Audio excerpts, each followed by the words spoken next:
What's going on, everyone? This is Star. Welcome to the channel. I'm your weekend YouTuber, and today we're going to talk about fake friends. But before we talk about that, we got to talk about the teacher that turned his classroom into a hair salon.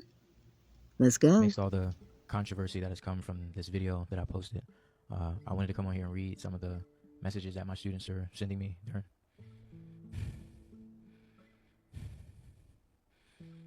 some of the messages that they've been sending me.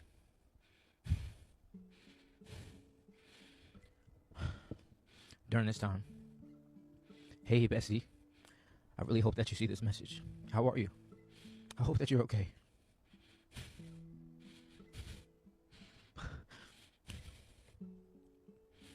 Our class misses you so much, and we really want you to know that we love you and we miss you so much and can't wait for you to come back. I can't believe that taking somebody's hair out is such a big deal, and it makes me so mad that people make little things big things. I want you to know that the class and others got your back, but we will always stand behind you and up for you no matter what happens. We got you. Again, we miss you and we love you so much, and can't wait for you to come back. I wish that this never happened because it feels like we're losing you. What is he crying for? You did this to yourself. Your job as a teacher is to stand at the chalkboard and write chicken scratch from 8 to 3. Not to make TikTok videos. The crazy thing is, not only did he have the young girls doing his hair, he had the young guys interviewing him, asking him if he liked fat asses. Did y'all see that part? The teacher really wants to be a TikTok star, so the school said, okay, you're fired. Now go fulfill your dream of being a TikTok star. But the crazy part is all these black men are saying, oh, this isn't fair. It isn't fair. You can't go to work and do what you want to do. Now, see, the black men are exposing themselves. Either two things are going on. Either the black men are complaining about him getting fired because they're entrepreneurs and they don't understand what it's like to work for a company. Or they got their girl being the man of the house and they sit back and they play video games all day while she's busting her ass out at the company. You know, the TikTokers were talking about the same topic, and it was a young lady on there who she kept taking up for the teacher. And they asked her, hey, why you keep taking up for the teacher? She said, well, when she was in high school, her male teacher would take her home every day. And she said her parents didn't have a problem with it. That's crazy. And when they asked her if her and the teacher was having sex, she couldn't stop giggling. And then she said, no, we weren't. But it wasn't convincing. Now, for the men, if you had a daughter in high school, let's say she's taking algebra, and her teacher is a male, and he's taking her home every day. So that means he's alone with your daughter every single day of the week. Now, as a father, what are you going to do? Are you going to look the other way? Or are you going to step to him? The way these men talk today, they probably wouldn't mind a grown-ass man being around their daughters. They think to themselves, oh, she 15, she grown. Isn't that what they said about the teenagers that got violated by R. Kelly? Yeah. Now let's move on to fake friends. I don't like, or people that I know is fake, or people that I know are just trying to, be cool or be nice just to get in close for whatever reason. I feel like a lot of people, when I say I hate people, it's because I know most people have ulterior motives. They lack morals. You know what I mean? And the shit is just, it's bothersome. It's sad that you can't just trust somebody. You know what I mean? Like, you can sit there and give someone the utmost respect today and watch their movements within the next hour and be like, I don't even like this motherfucker. Because it's difficult, because then you feel really disrespected. Because if you don't know the person is like that, you're going to divulge a lot of information about your life. And they will use that against you. They will use it. Without question. If you think that your moral values are the same as theirs, already they shouldn't be. That you should know they aren't. Because you would never befriend somebody and pretend to be their friend just to use information against them. They will use that information, and they will use it against you to benefit themselves. Baby, I don't know who need to hear this or who you need to send it to. But if you don't like me, I don't give a fuck. Okay? I don't. But don't be out here trying to recruit people not to like me too. Because you got a problem. Bitch, let them make their own opinion about me. Let them. Because you telling your story when there's always three sides to a story. Yours, mine, and a motherfucking truth. Okay? Y'all out here trying to recruit people. Being weird. Bitch! Get a life. The fuck? I'm definitely the person where I'm like, I'm nice until you try me. It can be like you never existed. I'm definitely that person. If you cross me good enough, you never existed.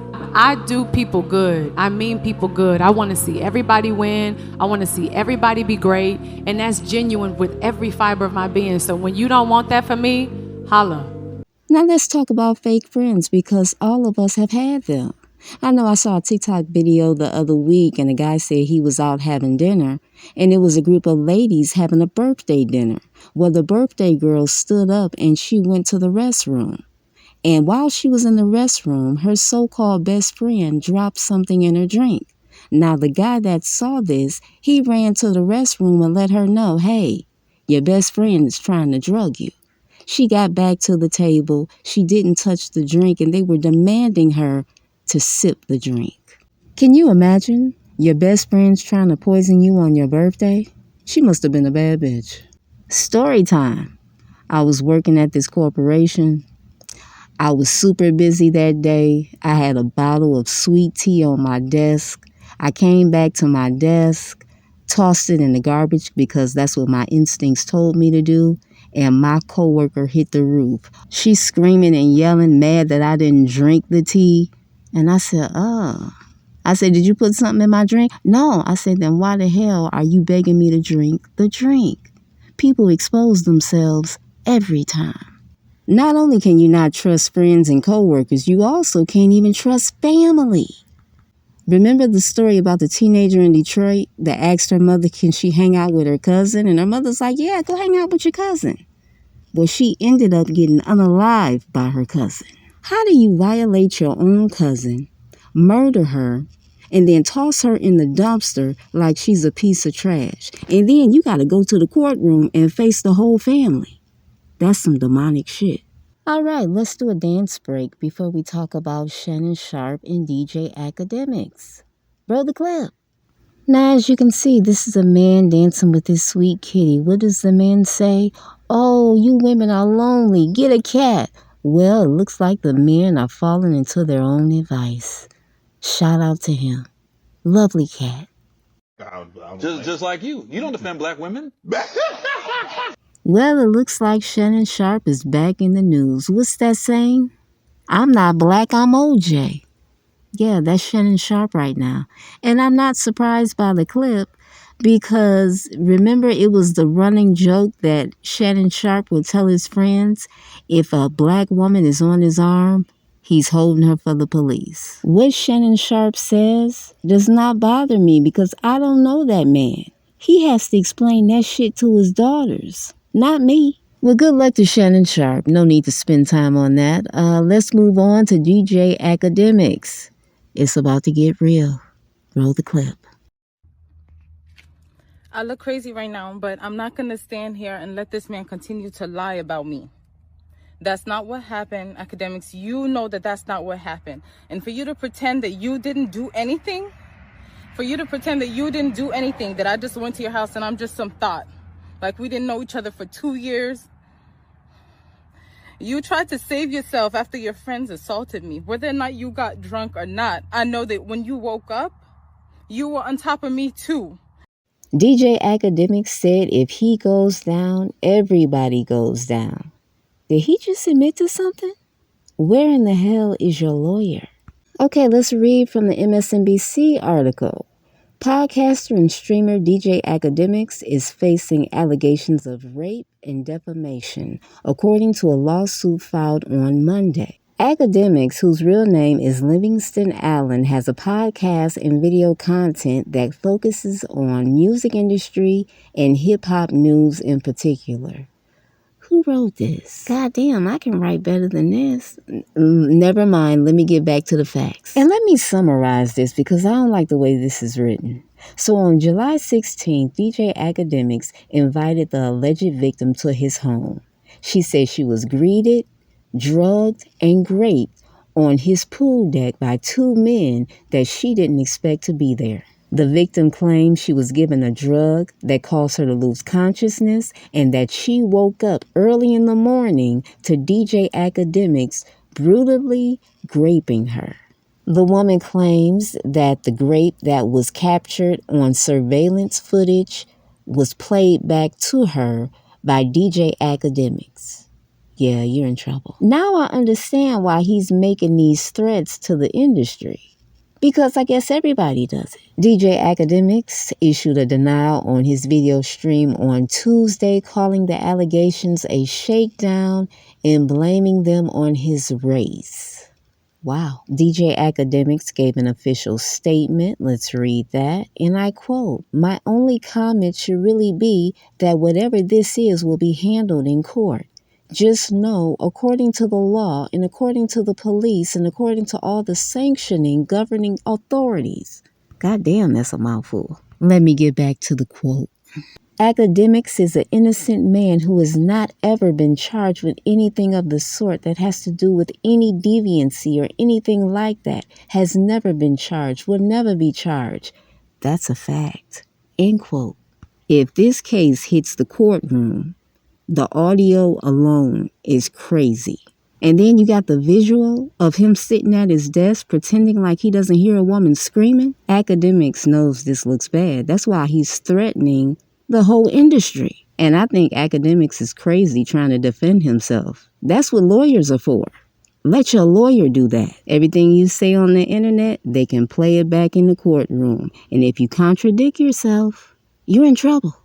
Can you imagine if this case goes to court and you got older white women on the jury and they never heard of Akademiks and they hear that audio? I think it might be a wrap. I wouldn't be surprised if his lawyer really sat back and looked at the video, heard the audio, and said, you know what? You might got to get your checkbook. I don't think we should go to court. If the alleged victim gets a pit bull lawyer on this, he would have a field day in the courtroom with that audio and that visual. Yeah, I think you better be careful. It looks like they're taking these guys down one by one, including Drake. Once they used you up and they done with you, it's time for a new crop. I guess that's the game, right? Now let's talk about Diddy because they showed footage of him stumping out Cassie on camera. Now, how old is that footage? That's when you know the industry is done with you. They bringing out old shit like, okay, you think we're playing with you? We about to show the world what a savage you are. But even though he's a major savage and don't give a damn, they still not gonna lock him up. Welcome to the industry. I'm Star. Thank you so much for coming to the channel. Good night. Don't act like you forgot. I called a shot. Like blah, blah, blah. Y'all should know me.